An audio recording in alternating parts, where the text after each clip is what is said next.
Eu gosto, como eu disse para os irmãos, eu gosto muito do apóstolo João. É um autor que me fascina. Ele não escreveu somente o Evangelho de João, onde eu já tive a oportunidade de expor aqui para os irmãos, mas ele também escreveu as 3 epístolas, 1ª, 2ª e 3ª João, e também um único livro profético do Novo Testamento, que é o livro de Apocalipse. Então, João, como autor, ele aparece bastante no Novo Testamento e eu gosto muito da linguagem dele. Ele usa bastante o contraste. A luz, as trevas, os filhos do maligno, os filhos de Deus. Ele traz verdades densas de uma maneira muito simples. Verdades profundas de uma maneira que qualquer um consegue compreender. Talvez seja por isso que o Evangelho de João, as cartas de João, sejam os livros recomendados para aqueles novos na fé, porque são verdades densas de uma maneira muito clara. E geralmente quando um pregador se vê diante de uma imensidão de textos, ele sempre fica numa dúvida. Qual texto eu vou pregar? É uma dúvida que bate em todo pregador quando ele não segue necessariamente o livro. Então, eu falei, já faz um tempo que eu estava querendo levar para os irmãos alguma coisa em 1 João, alguma mensagem em 1 João, que é um livro que eu gosto muito pessoalmente. E eu pensei, por que então nós não começamos pelo começo? Porque nós não começamos pelo começo de 1 João. E assim sucessivamente nas outras oportunidades que nós podemos estudar 1 João. Isso vai nos ajudar a fixar aquilo que nós já vimos e vai nos ajudar a compreender aquilo que nós ainda veremos. Então, como Wellington leu aqui hoje, nós vamos meditar no prólogo, que seria a introdução da 1ª epístola de João. E depois, outras vezes que eu tiver a oportunidade de trazer um estudo para os irmãos, nós vamos dar sequência na epístola de 1 João. Mas só para nós entendermos melhor qual é o contexto dessa epístola, vamos ver um pouco de quem é o autor dela. Diferentemente das outras cartas do Novo Testamento, os irmãos viram que João 1 não tem saudação nenhuma. Nós vemos nas cartas paulinas. Paulo, servo de Jesus Cristo, eleito por Deus, aos Efésios. Nós vemos isso nas cartas de Paulo. Em várias cartas de Paulo nós temos essa saudação onde o autor se identifica. Mas aqui em João não tem esse tipo de identificação. E não tem nenhuma saudação inicial. Também, parece que João já começa logo com o conteúdo.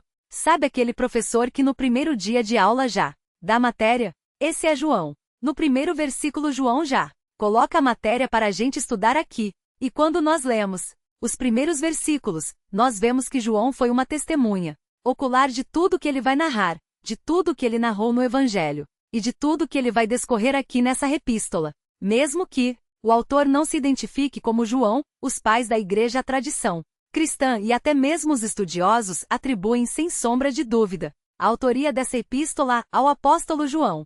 Sem sombra de dúvida. Mas, quem foi João então? João era filho de Zebedeu. Evangelho nos diz isso. Filho de Zebedeu, irmão de Tiago. E os dois eram chamados de filhos do trovão. Seus irmãos se lembram? Boanésides, filhos do trovão. Acho que nós precisamos desconstruir um pouco aquela ideia efeminada que nós temos acerca de João. Quando nós vemos que João é o apóstolo do amor e nós vemos alguns quadros do apóstolo João, nós vemos ele com traços delicados, uma coisa meio efeminada, assim como acontece com Jesus em alguns quadros medievais. Mas o próprio nome que Jesus se refere a João e Tiago parece desmistificar isso, porque filhos do trovão parece ser uma referência ao temperamento deles, ao caráter deles. E nós vemos isso evidente quando, por exemplo, em Lucas 9, João e Tiago chegam para Jesus, eles estão apresentando o evangelho aos samaritanos, os samaritanos rejeitam a mensagem, então João e Tiago dizem para Jesus: Senhor, o Senhor quer que nós mandemos que caia fogo do céu e os consuma? Isso não parece ser um temperamento de uma pessoa como aquela que nós vemos nos padres. Parece que é um temperamento um pouco mais aceso, um temperamento pouco mais, às vezes até afobado. Só que além disso, quando nós vemos esse temperamento do João, jovem nos evangelhos, João era o mais jovem dos apóstolos, João estava no grupo mais íntimo de relacionamento com Jesus. Quando nós olhamos para os evangelhos, nós vemos esse João jovem, nós vemos esse João levemente temperamental. Nós paramos e então vamos para 1 João. E nós vemos João usando o termo: filhinhos, façam isso. Filhinhos, façam aquilo. Filhinhos, não façam isso. Nós Paramos para pensar então, peraí, será que são pessoas diferentes? Será que o João era bipolar? Será que o João tinha problemas de bipolaridade? Em momentos, ele era todo estressadinho, em momentos ele era mais calmo, mais amoroso? É claro que não. Aqui quando o João vai escrever a sua primeira epístola, provavelmente ele já está numa idade mais avançada, e conforme o tempo vai passando, nós percebemos esse contraste do Evangelho para a primeira epístola de João. Nós vemos que de fato, ele agora tem um tom mais amoroso, um tom mais paterno em relação às ovelhas nas quais ele está pastoreando agora. Então, nós somos duas pessoas diferentes. Pelo contrário, isso mostra o poder do Evangelho na vida de uma pessoa. João, que era reconhecido como filho do trovão, ele provavelmente ainda talvez tivesse algumas características disso, mas agora o que salta da sua personalidade é o seu amor, que é o que brota quando nós vemos 1 João. Filhinhos, não andeis nas trevas. Esse tom tão paterno, tão acolhedor, que nós vemos nas cartas de João. Quanto à data, como eu disse, provavelmente o 1 João foi escrito aproximadamente em 90 depois de Cristo. Por que os estudiosos acreditam nisso? Em 70 depois de Cristo os irmãos se lembram. O que aconteceu? O templo de Jerusalém foi destruído. Certo? Então, em 70 depois de Cristo o templo de Jerusalém foi destruído. Só que João não faz nenhuma menção dessa destruição aqui do templo de Jerusalém. Nós sabemos que João não escreveu isso antes do ano 70. Mas para João não ter citado a destruição do templo na sua epístola, isso deve ter acontecido um bom tempo depois da destruição, de forma que todo mundo já sabia o que tinha acontecido e não era mais necessário ficar enfatizando esse tipo de coisa, esse acontecimento. Então nós sabemos que a primeira epístola de João foi escrita depois do ano 70, e João não relata nada acerca da perseguição que Dom Iniciano iniciou no ano 95 depois de Cristo. Se ele não cita nada no ano 95, nós sabemos que essa epístola foi escrita no primeiro século. Então o intervalo de tempo que nós temos é que ou a primeira epístola de João foi escrita entre os anos 90 e 95, não foi escrita depois disso e não foi escrita antes disso. Então, na maioria dos livros que nós lemos, os estudiosos concordam que a epístola de João foi escrita no ano 90 depois de Cristo, 60 anos depois, aproximadamente 60 anos depois que Jesus já tinha subido aos céus. João, ele foi o último apóstolo a morrer, e como nós já sabemos, ele ficou um tempo isolado na ilha de Patmos, onde ele recebeu a visão do Apocalipse. Mas depois, os últimos anos de sua vida, ele viveu na cidade de Éfeso, na região da Ásia Menor, e ele provavelmente pastoreava algumas igrejas daquela região. Então, apesar de 1 João não ter um destinatário devidamente estipulado, evidente aqui no texto, acredita-se que a primeira epístola de João foi endereçada às igrejas da Ásia Menor. Por isso que nós chamamos ela de uma epístola geral, porque ela não é necessariamente para uma igreja específica, mas ela foi escrita provavelmente para o conjunto de igrejas que o apóstolo João estava pastoreando já no final de sua vida. Mas qual é o conteúdo dessa epístola? Então, quando nós lemos 1 João, pessoalmente eu gosto muito de um dos temas da epístola, que é acerca da certeza da salvação. Eu gosto muito desse tema e 1 João é um livro que é recheado desse tema. Mas de forma geral, o apóstolo João, está preocupado em defender a doutrina que está sendo atacada por algumas heresias que estão surgindo dentro de alguns grupos na igreja. Então alguns grupos na igreja se tornaram hereges, começaram a proclamar algumas heresias e a preocupação de João é defender a doutrina. E como João defende essa doutrina? Ele mostra o que é a doutrina verdadeira. Então, quando nós lemos 1 João, nós vemos que João apresenta verdades básicas acerca do Evangelho, verdades que muitas vezes nós precisamos recordar. Mas não somente isso. João também busca proporcionar a alegria e a certeza de salvação. Como eu já disse nos leitores, ele quer despertar aquela alegria em meio a toda aquela tensão que os seus leitores estão passando. Então, de forma geral, ele está defendendo a doutrina, mostrando que as heresias que estão sendo propostas são totalmente diferentes da mensagem original que era proclamada pelos apóstolos. Por outro lado, nesse mesmo caminho, ele está tentando trazer alegria ao coração de seus leitores com a mensagem do Evangelho também. Com a mensagem proclamada pelos apóstolos, isso mostra que João É extremamente atual. Nós sabemos que a Bíblia inteira é atual. Sem dúvida a Bíblia é mais atual do que o jornal de amanhã. Nós sabemos disso. As crises podem vir e a Bíblia já vai saber como lidar com isso, mas de uma maneira especial.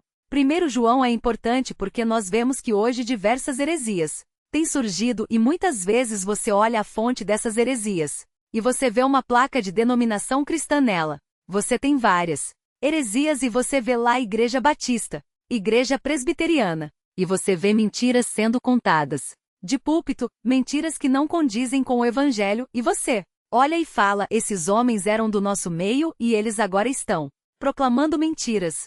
E João vai combater esse tipo de coisa. Por isso João é importante para nós hoje. A primeira epístola de João tem um sentido muito forte para nós hoje. E não somente isso. Alguns crentes têm deixado de lado a realidade da alegria e a certeza de salvação que o Espírito Santo nos dá. Alguns crentes têm colocado sobre si fardos extremamente pesados, fardos que só os deixam tristes, angustiados e que não trazem aquela verdadeira alegria que o Espírito Santo proporciona. Nós somos salvos, e sendo salvos, nós desfrutamos de uma alegria perene. Então, de maneira geral, uma introdução bem rápida aqui para os irmãos, está a epístola de 1 João, que nós vamos estudar sempre que possível. Mas então, vamos entrar agora no texto que o Wellington leu, que é o prólogo de 1 João. Vou pedir para os irmãos acompanharem a leitura que eu vou fazer aqui de novo para que nós possamos dar sequência. 1 João 1, de 1 a 4, diz assim: o que era desde o princípio, o que temos ouvido, o que temos visto com os nossos próprios olhos, o que contemplamos e as nossas mãos apalparam com respeito ao verbo da vida. E a vida se manifestou, e nós a temos visto, e dela damos testemunho, e vô-la anunciamos, a vida eterna, a qual estava com o Pai, e nos foi manifestada. O que temos visto e ouvido, anunciamos também a vós outros, para que vós igualmente mantenhais comunhão conosco. Ora, a nossa comunhão é com o Pai e com o seu Filho, Jesus Cristo. Estas coisas, pois, escrevemos, para que a nossa alegria seja completa, do modo como o primeiro João foi escrito. Eu acho que tem muito sentido nós tratarmos esses 4 textos juntos. Mas se nós não conseguimos abordar todo esse texto hoje, todo esse bloco textual hoje, não há problema. O que eu gostaria que os irmãos lembrassem é que a mensagem central que eu elaborei para esse texto aqui é a seguinte: o Evangelho não é uma fábula. Os irmãos sabem o que é uma fábula? Os irmãos se lembram de alguma fábula famosa? Eric, eu sei que você está fazendo pedagogia, lembra de alguma fábula? Tem várias fábulas que nós conhecemos, né? Mas qual é a importância? Qual é o objetivo de uma fábula? É uma historinha, certo? Geralmente tem animais, geralmente é um ratinho que faz uma coisa. Você tem a fábula da formiga, que não trabalha. Você tem várias fábulas que são contadas às crianças. E no final você tem uma moral da história. Sempre tem a moral da história nas fábulas. Mas essas histórias, elas são ilustrações, elas são histórias inventadas. É óbvio que a raposa não vai falar para o elefante que algo aconteceu e os animais não ficam discutindo qual é a moral da história, das situações nas quais eles vivem, mas são histórias inventadas, que têm um cunho moral. Mas nós estamos vendo que o Evangelho não é uma fábula. Geralmente, quando nós falamos sobre a Bíblia para alguns incrédulos, eles dizem que a Bíblia é um livro criado por homens para controlar as massas.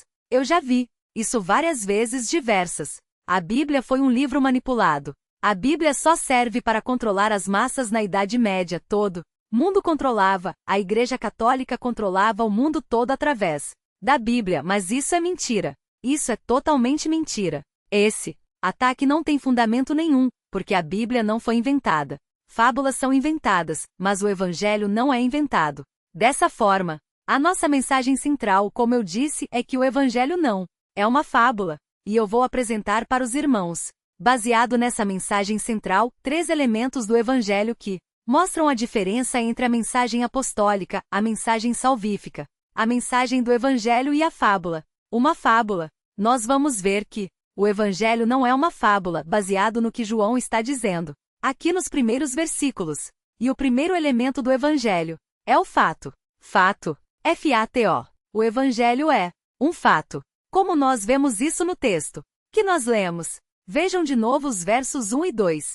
O que era desde o princípio, o que temos ouvido, o que temos visto com os nossos próprios olhos, o que contemplamos e as nossas mãos apalparam com respeito ao Verbo da vida. E a vida se manifestou, e nós a temos visto e dela damos testemunho, e vô-la anunciamos, a vida eterna, a qual estava com o Pai, e nos foi manifestada. Essa construção do texto, até mesmo no grego, é uma construção complexa. É uma construção difícil de nós entendermos. Se nós lermos só uma vez esse texto, nós não compreendemos muito bem ao que João está se referindo. Então, eu preciso que os irmãos agora me acompanhem, porque nós vamos explorar o texto de maneira que ele faça um sentido um pouco mais claro para nós e nós possamos prosseguir depois. Então vejam lá. Sobre o que João está falando, a resposta está no final do versículo. Diz assim: nossas mãos apalparam, com respeito ao Verbo da vida. Então João vai falar acerca do que foi pregado, acerca do que foi proclamado sobre o Verbo da vida. Quem é o Verbo da vida? Os irmãos. Se lembram do Evangelho de João? No comecinho, logo no prólogo de João também, João gosta muito de prólogos densos. Os irmãos se lembram qual é o primeiro versículo do Evangelho de João? No princípio era o Verbo. Olha que coincidência. João está usando a mesma ilustração aqui, o Verbo Logos de Deus. Mas lá no Evangelho de João, João vai falar acerca do Verbo, como sendo aquele Verbo que preexistia antes de tudo, falando acerca de Jesus Cristo. E eu creio que aqui, quando nós olhamos para o Verbo da vida, seja também uma referência a Jesus, o Verbo da vida, o Verbo que concede vida, o Logos de Deus. Então, nós já vimos que João está falando acerca do que foi pregado sobre o Verbo, ou seja, sobre Jesus Cristo. Os irmãos estão entendendo até aqui? Estão pegando os pontinhos para nos ligarmos lá na frente? Ok. Então vamos lá. Agora, o que era pregado sobre o Verbo? Qual era a mensagem acerca do Verbo? Vejam o que diz o começo do verso 2. E a vida se manifestou. Algumas traduções que se me dão na NV, a vida foi manifesta. Algo assim. O que era pregado é que o Verbo da vida foi proclamado e ele tinha se revelado. A vida foi manifestada. Essa era a pregação. Isso é um fato incontestável. Por que é um fato incontestável? Notem as palavras que João usa aqui. Nós vimos, nós ouvimos, nós apalpamos, nós contemplamos. Você não consegue fazer isso com uma fábula. Você não consegue. O máximo que você faz é ouvir uma fábula. E ainda assim, olha lá, porque você sabe que é uma história inventada. Mas existe uma crescente aqui no texto. João começa falando o que temos ouvido, o que temos visto com os nossos próprios olhos. O que contemplamos aqui é um ato reflexivo. Eu não estou apenas vendo, mas eu estou pensando acerca daquilo que eu estou vendo, estou pensando sobre o que eu estou vendo. Que contemplamos é as nossas mãos apalparam, o que nos faz automaticamente lembrar da figura de Tomé apalpando o Senhor Jesus, depois da ressurreição. Mas por que será que João usa expressões tão enfáticas? E por que parece que João está preocupado em mostrar que isso é um fato? Porque a heresia que estava começando a surgir ali naquele tempo, no começo do segundo século, finalzinho do primeiro século, era a heresia do gnosticismo. Diversas seitas gnósticas surgem depois, mas o gnosticismo diz basicamente que Jesus Cristo não teria vindo aqui em carne, porque o gnosticismo tem forte influência da filosofia materialista que diz que a matéria é má. Então, algumas pessoas, tentando defender a divindade de Cristo, falam: olha, como a matéria é má, como Jesus não poderia ter assumido uma forma física, então ele veio aqui somente em espírito porque a matéria é má. Depois, essa heresia vai tomar o nome de docetismo, que dizia que Jesus não era humano, mas parecia humano. Jesus era um holograma. Os docetistas diziam isso, que Jesus era um holograma. Essa heresia foi logicamente combatida logo que ela surgiu. Hoje em dia não existem expoentes fortes dessa heresia. Talvez o que chega mais próximo seja a Legião da Boa Vontade, que tem ainda uma pontinha de docetismo na sua declaração de fé. Mas então João está preocupado em defender que Jesus veio em carne e osso, que Jesus era Deus, mas que Jesus também era 100% homem. Isso é fundamental para nossa salvação. E quando João usa esses verbos, ele fala: isso é um fato, isso é incontestável. O Eterno, o próprio Deus, invadiu o tempo, se fez homem, se fez carne. Isso é um fato consumado. Por quê? Eu vi isso. Os Apóstolos tocaram em Jesus, os apóstolos ouviram Jesus falando. As pessoas viram Jesus, isso é um fato. Isso com certeza, se nós pensarmos que Jesus, sendo Deus, vindo ao mundo é um fato incontestável. A mensagem do Evangelho é um fato, portanto ela não é uma fábula, certo? Os irmãos concordam. Não existem fatos em fábulas, ou é uma fábula, ou é um fato. Quando nós vemos aqui desde o princípio, nós automaticamente pensamos no prólogo de João também, que no princípio era o Verbo. Mas parece que aqui João não está querendo falar acerca da preexistência de Jesus. João, aqui parece que não está querendo falar que Jesus existiu desde a eternidade. João vai falar isso depois no verso 2. Mas no verso 1, quando nós vemos lá no comecinho o que era desde o princípio, provavelmente João aqui está se referindo aos primórdios da pregação do Evangelho. Aquilo que era pregado desde o princípio, aquilo que vocês sabem desde que o Evangelho foi proclamado a vocês. Ele diz, aquilo que vocês receberam, aquilo que nunca mudou, aquilo que nós vimos, ouvimos, tocamos, é isto que nós estamos proclamando a vocês, com respeito ao Verbo da vida. Então notem aqui que esse desde o princípio se refere a um tempo passado. Aqui nós estamos falando de 60 anos depois de que Jesus já estava nos céus. João já estava numa idade avançada aqui. E quando nós vemos aqui o que era desde o princípio, e nós pensamos na pregação do Evangelho, salta à nossa mente a ideia de que o Evangelho não muda. A mensagem do Evangelho não muda, porque fatos não mudam. O Holocausto aconteceu, não aconteceu? Aconteceu. Isso pode ser mudado hoje na história? Não. Fatos não mudam. Por mais que as pessoas tentem tampar os olhos para o que foi o Holocausto. O Holocausto está lá. É um fato. Não muda. E João está falando aqui, olha, a venda de Jesus em carne e osso é um fato. E portanto, isso não muda. Passe o tempo que for e isso não muda. A mensagem do Evangelho passou pelos apóstolos, passou pelos pais da igreja, passou pela era medieval, passou pelos reformadores, passou pelos cristãos de séculos passados e chegou até nós intacta. Jesus Cristo foi manifestado. Jesus Cristo, o próprio Deus, veio ao mundo. O Verbo da vida se revelou e nos trouxe salvação.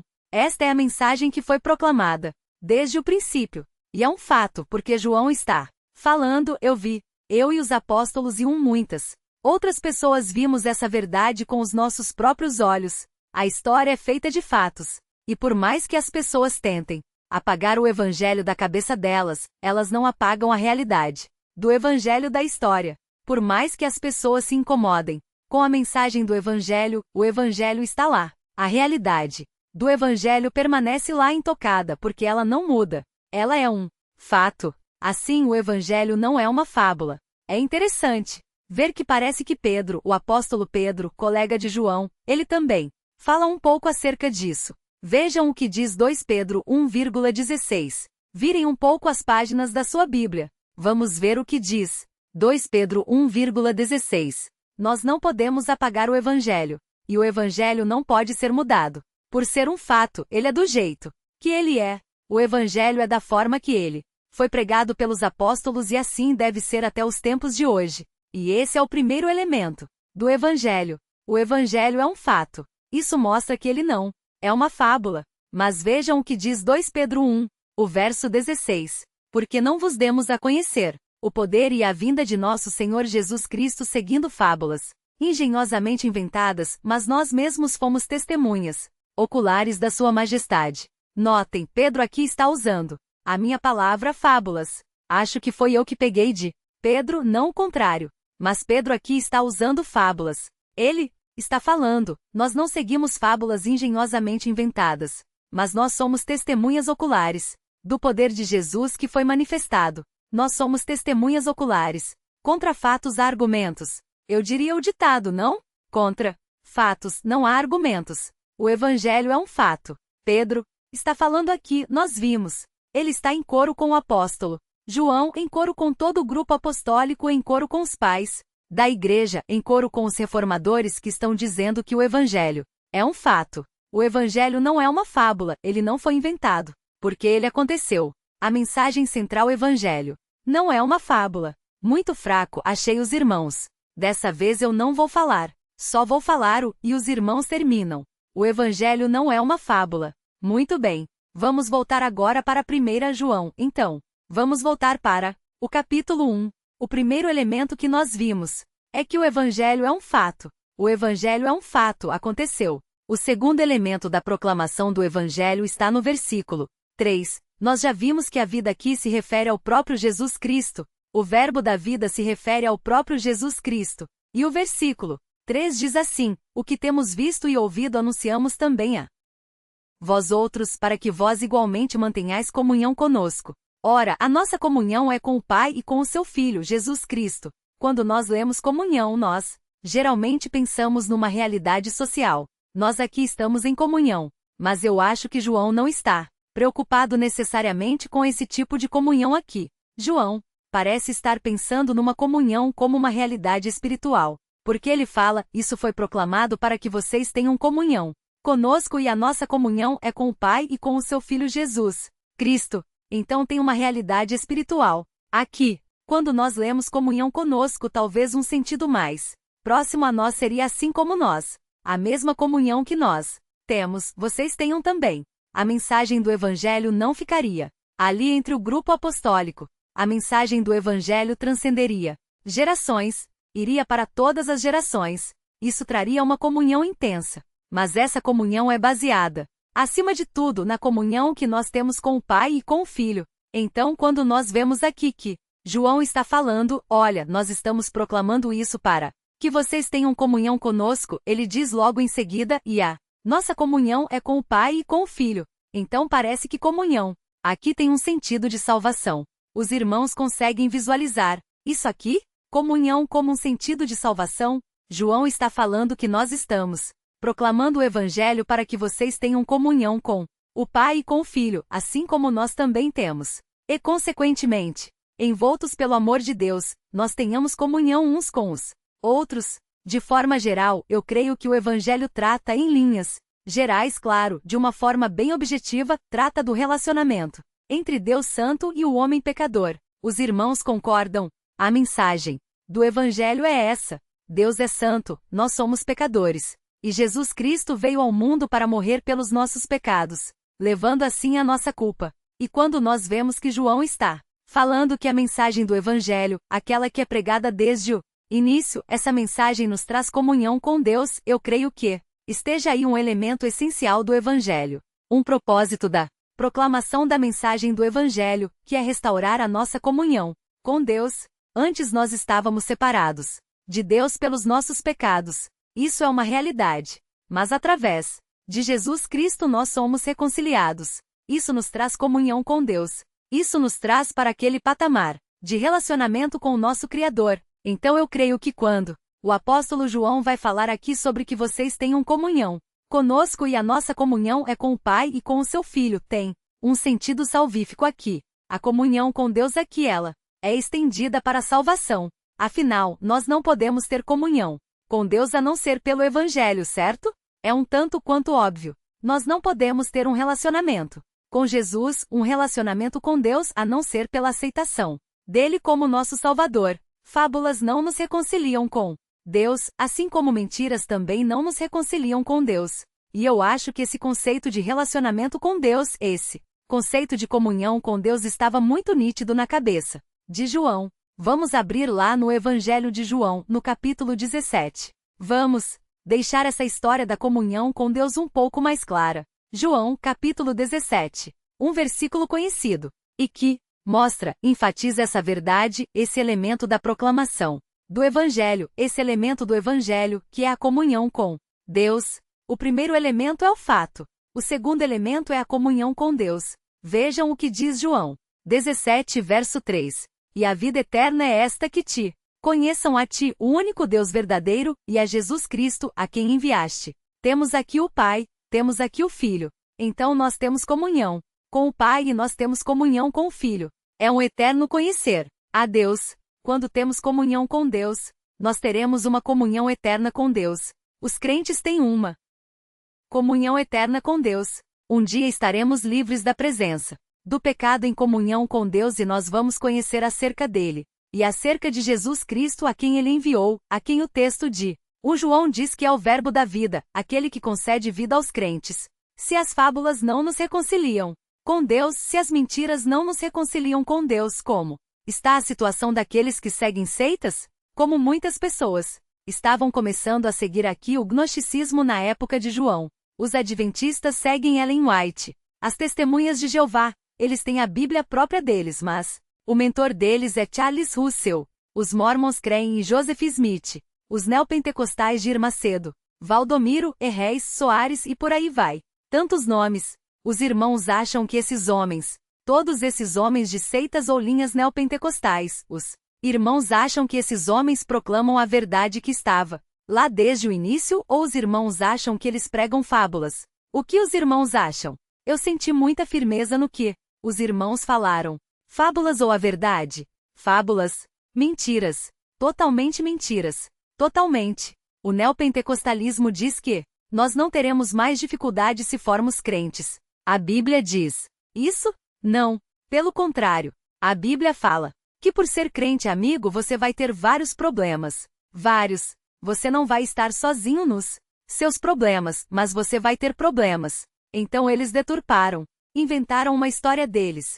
Ellen White e Joseph Smith, os mormons, todas essas seitas que nós temos a rodo por aí. Eles inventaram histórias, eles inventaram fábulas, e as pessoas que seguem essas fábulas não têm comunhão com Deus. Não desfrutam da comunhão com Deus, com o Pai, e não desfrutam da comunhão com o Filho, porque é o Evangelho que é proclamado desde o início que traz a comunhão com o Pai e com o Filho. E isso mostra que o Evangelho não é uma fábula. E nós vemos em Gálatas no capítulo 1, vamos voltar rapidinho para Gálatas, mudar um pouco as páginas da Bíblia. Gálatas no capítulo 1. Vamos ver aqui, Paulo vai falar qual deve ser a nossa atitude diante de tudo aquilo que não nos traz a verdadeira comunhão com Deus. De tudo aquilo que não reestabelece a nossa comunhão com Deus, ou seja, tudo aquilo que é diferente do Evangelho. Vejam o que diz Gálatas 1, dos versos 6 ao 9. Gálatas 1 de 6 a 9. Admira-me que estejas passando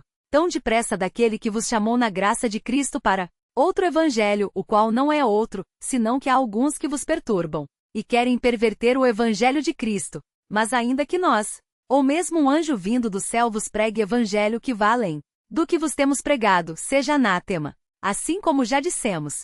E agora repito, se alguém vos pregue evangelho que vá além daquele que recebestes, seja anátema, ou seja amaldiçoado. Como às vezes são estradas.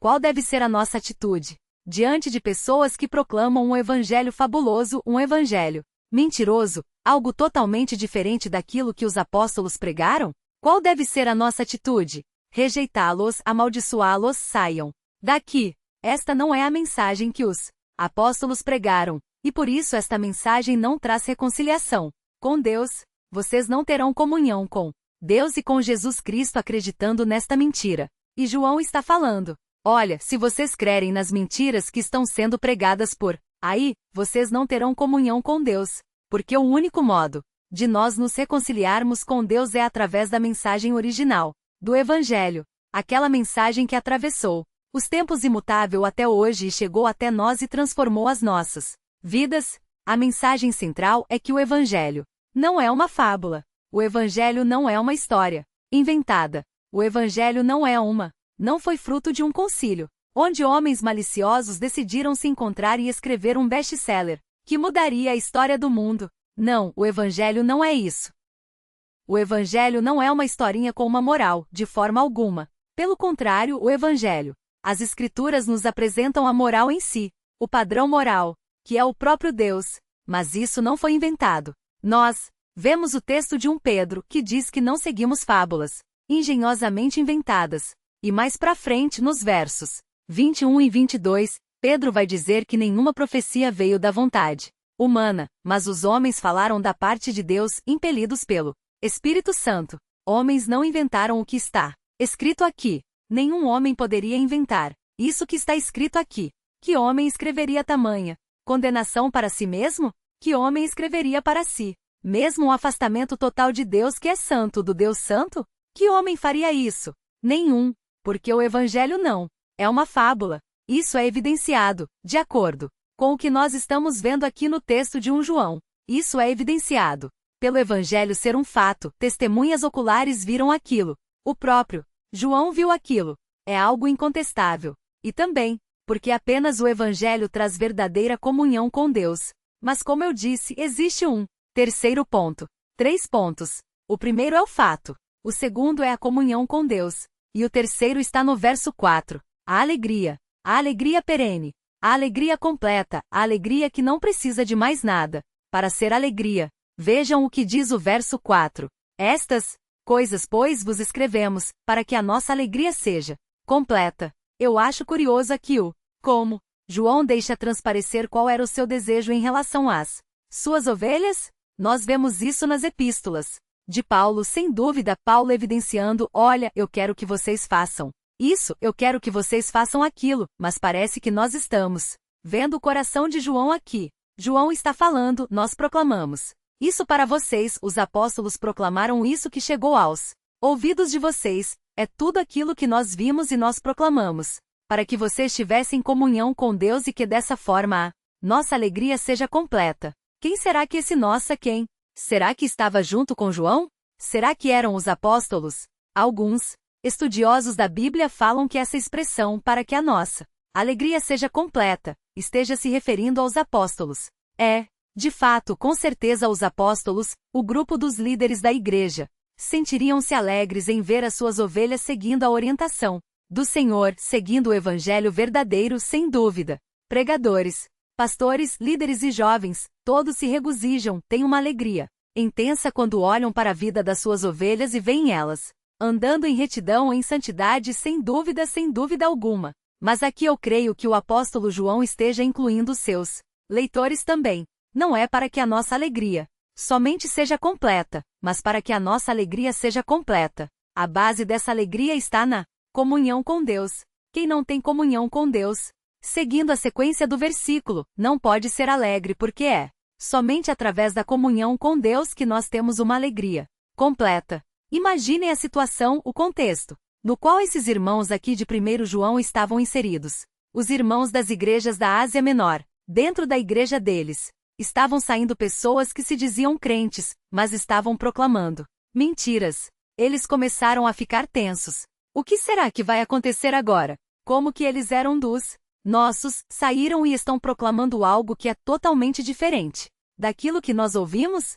O que nós vamos fazer agora? Será que nós teremos o mesmo destino deles? Será que nós vamos acabar trilhando o mesmo caminho que eles trilharam? Imaginem o que passava pela cabeça daqueles irmãos nas igrejas da Ásia Menor. Havia uma aflição, os apóstatas que estavam saindo ali, com certeza, estavam deixando aflitos os seus irmãos. Além da tristeza, claro, de você ver uma pessoa que você gosta saindo do seu meio e proclamando uma mentira, existe aquela tensão. E quando nós vemos o versículo 4, parece que João quer apagar essa angústia daqueles corações. Parece que João quer, com a luz do Evangelho, com as verdades do Evangelho, iluminar aqueles corações aflitos e mostrar que as dúvidas e temores são dissipadas diante do verdadeiro Evangelho. A alegria completa estava ali, na mensagem do Evangelho. João mostra elementos factuais dessa proclamação. Ele fala sobre a comunhão com Deus, ele fala sobre a comunhão com os outros, e agora ele fala que a alegria está livre das circunstâncias daqui. Os irmãos veem algum outro elemento aí fora, a necessidade de comunhão com Deus para que nós estejamos alegres. Existe algum? Essas coisas nos escrevemos para que a nossa alegria seja completa. E no verso anterior ele diz sobre a comunhão com Deus. Tem mais algum elemento ao lado da comunhão com Deus e com Jesus? Tem mais algum elemento aí? Sim ou não?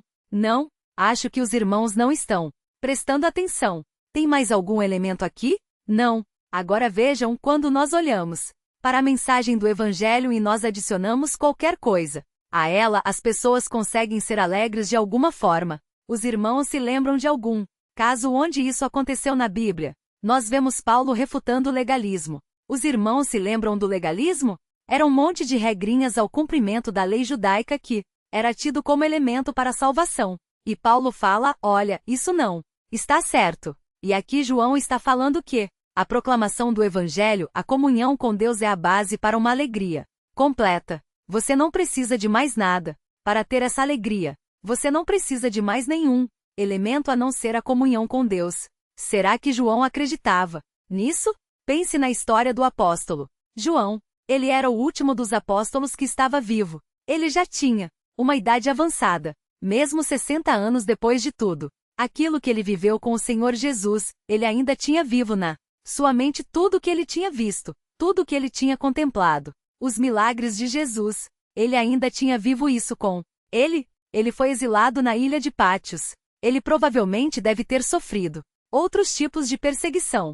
Ele viu todos os apóstolos, todos os seus colegas ali do apostolado sendo martirizados. Será que João olha para tudo isso e fala: não, eu preciso de algo mais do que a comunhão com Deus? De forma alguma. João está falando aqui: olha, a alegria é completa quando nós estamos em comunhão com Deus, porque o Evangelho não é uma fábula. Quando nós lemos uma fábula, a fábula tira sorrisos de nós por alguns momentos. Você acha engraçadinho um ratinho se dar mal. Você acha engraçadinho alguma coisa acontecer naquela história, mas o seu sorriso dura pouquíssimo tempo, porque a fábula não tem poder de trazer para nós uma alegria completa, e muito menos a mentira pode nos trazer uma alegria completa. A mentira, ela nos engana. Nós já vimos isso em outros textos. Outras vezes que eu já estive aqui quando a verdade que liberta, uma verdade sobre as coisas que são reais. A verdade é aquilo que corresponde à realidade.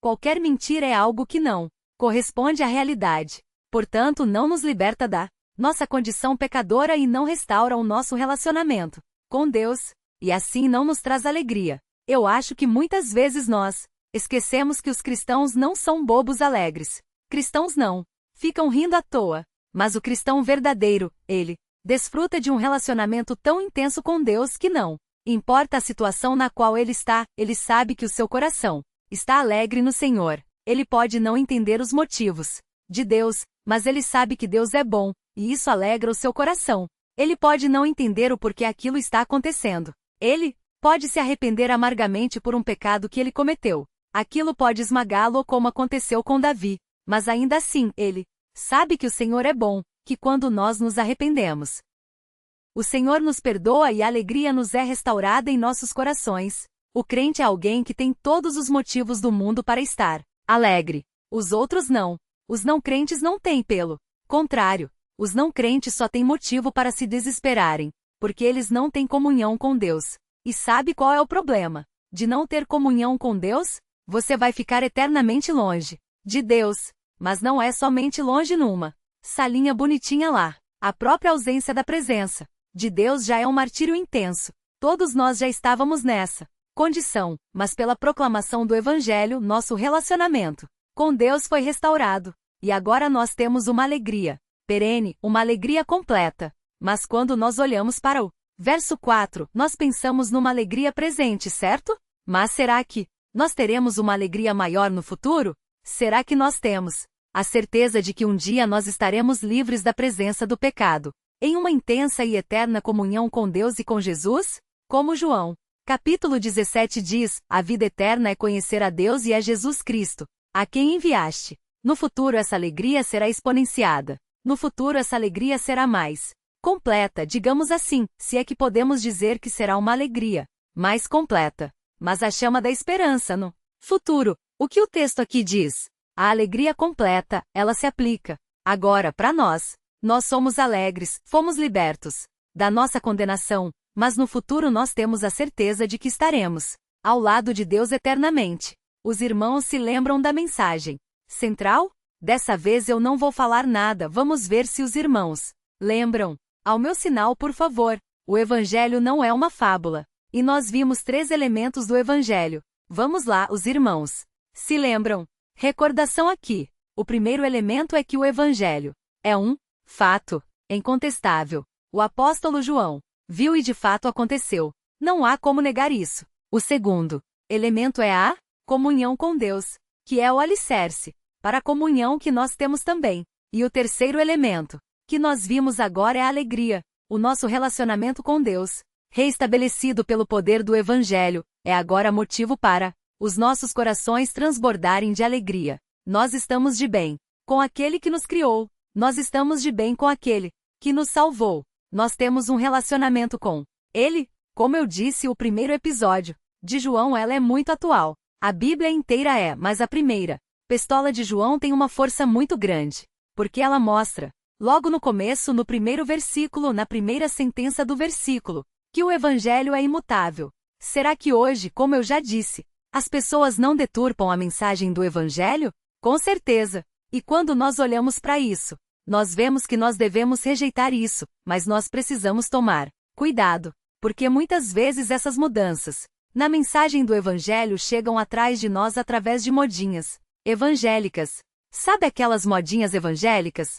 Tem várias modinhas evangélicas. A cada época surge uma. A mais recente agora é aquela modinha do pastor que cheira a Bíblia. Os irmãos já viram? O pastor que cheira a Bíblia é ridículo. É uma modinha evangelho que todo mundo aplaude aquele pastor. Nossa, que pastor piedoso, pastor piadista, é um contador de fábulas, aquele homem. Quando nós olhamos para isso, quando nós olhamos para essas modinhas, nós precisamos lembrar do que João está falando aqui. Olha, a mensagem que era proclamada desde o princípio é essa que pode trazer comunhão com Deus. Não é uma mensagem modificada, não é uma mensagem alterada, não é nada disso. É a mensagem original do Evangelho, que o Verbo da vida foi revelado, se revelou, que o Verbo se fez carne, como diz o seu Evangelho. Então, sejamos atentos às modinhas gospel. Às vezes as modinhas gospel entram na igreja e nós nem percebemos. Mas nós precisamos estar atentos. Como o pastor disse, nós precisamos julgar tudo que chega até nós. Seja de púlpito, seja aos nossos ouvidos, seja naquilo que nós vemos, naquilo que nós lemos. Nós precisamos estar muito atentos, para não fugirmos da mensagem que foi proclamada pelos apóstolos, e a mensagem do Evangelho. Mas nós não somos apóstolos. Ou somos? Não somos apóstolos, certo? Não. Existem apóstolos hoje, ok? Estamos cientes disso, certo? Estamos tranquilos. Nós não somos apóstolos. Nós não vimos Jesus ser surreto. Nós nem tocamos nele. Tocamos? Alguém aqui tocou já no Senhor Jesus? Nós não tocamos nele. Nós então não somos apóstolos. Nós não vimos Jesus. Nós não vivemos na época em que Jesus viveu. Nós não tocamos nele. Mas, assim como os apóstolos viram tudo aquilo e receberam autoridade para proclamar a mensagem salvadora, quando nós olhamos para as nossas vidas, nós podemos ver a ação de Deus em nós também. E isso nos move a sermos testemunhas do Evangelho verdadeiro também. Nós podemos não ter ouvido diretamente as palavras de Jesus, mas nós ouvimos isso através do Evangelho que chegou até nós. Nós não tocamos no Senhor Jesus, mas nós, através da ação do Espírito Santo, vemos a obra de Cristo aplicada às nossas vidas. A obra de Cristo transformando as nossas vidas. E isso nos faz testemunhas também da verdade do Evangelho, da veracidade do Evangelho. E é uma prova incontestável de que o Evangelho não é uma fábula. Fábulas não mudam a vida das pessoas. Uma fábula não muda a minha vida. Agora o Evangelho muda.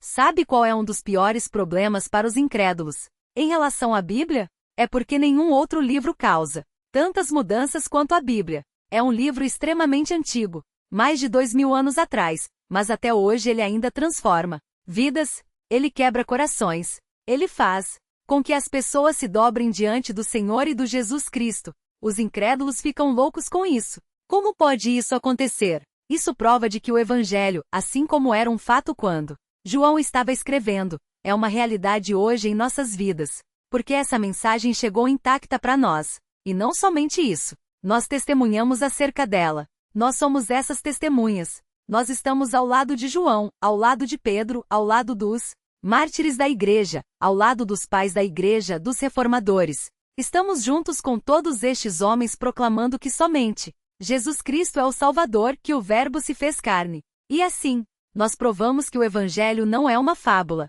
Proclamemos, então, que o Evangelho é um fato que proporciona comunhão com Deus e traz a alegria completa, livre das circunstâncias. Onde nós estivermos, como nós estivermos, o Senhor Jesus nos trará alegria, porque nós temos um relacionamento com Deus. Nós estamos em comunhão com Deus e estamos assim em comunhão uns com os outros. E nós vamos ver, eventualmente nos próximos encontros em 1 João, como isso se desdobra de maneira prática. Como deve ser o nosso trato com os nossos irmãos? Como deve ser o nosso viver? Como deve ser a nossa reverência para com Deus? Como devem ser as nossas amizades? Isso daqui não é uma verdade isolada. João agora, numa espiral, ele vai mostrar que isso se reflete para todas as áreas de nossa vida. Essa comunhão com Deus não se reflete somente na comunhão uns com os outros, mas a refletir no modo como nós tratamos todas as pessoas à nossa volta também, porque nós somos testemunhas do poder do Evangelho. Vamos orar? Santo e poderoso Deus, obrigado, porque um dia o Senhor enviou o seu Filho ao mundo e isso é um fato. Os apóstolos confirmam isso através da sua palavra, a palavra inspirada pelo seu Espírito, e nós podemos ter plena certeza de que isso de fato aconteceu. Obrigado, Senhor, porque através dessa mensagem poderosa nós temos comunhão novamente com o Senhor. Aliás, nós estamos orando agora ao Senhor pelo poder do Evangelho. Obrigado por isso, Senhor. Obrigado, porque através do Evangelho, através de Jesus Cristo, o Verbo da vida, o Senhor restaurou a nossa comunhão contigo. Obrigado, Senhor. Mas obrigado também, Pai, porque essa comunhão se espera em alegria. Obrigado porque nós temos a alegria de que um dia estaremos ao lado do Senhor eternamente. E agora, nós desfrutamos da alegria em nossos corações se sabemos que estamos em constante relacionamento com o Senhor. Pai, afasta por favor de nós os nossos pecados, que eventualmente nos fazem glorificar ao Senhor não da maneira como nós devemos. Por favor, Pai, afasta de nós também qualquer pecado que impeça que nós testemunhemos acerca do poder do Evangelho, Pai, para com os outros em nossas casas, em nossas escolas, faculdades, empregos, onde nós estivermos.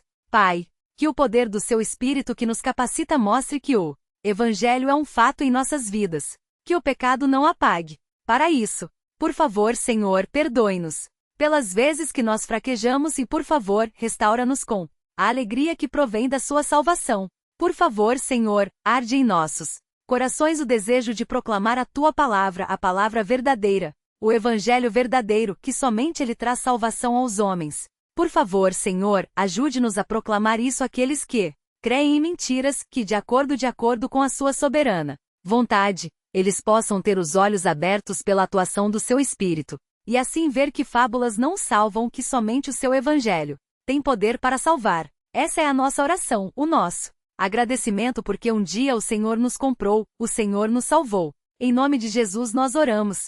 Amém.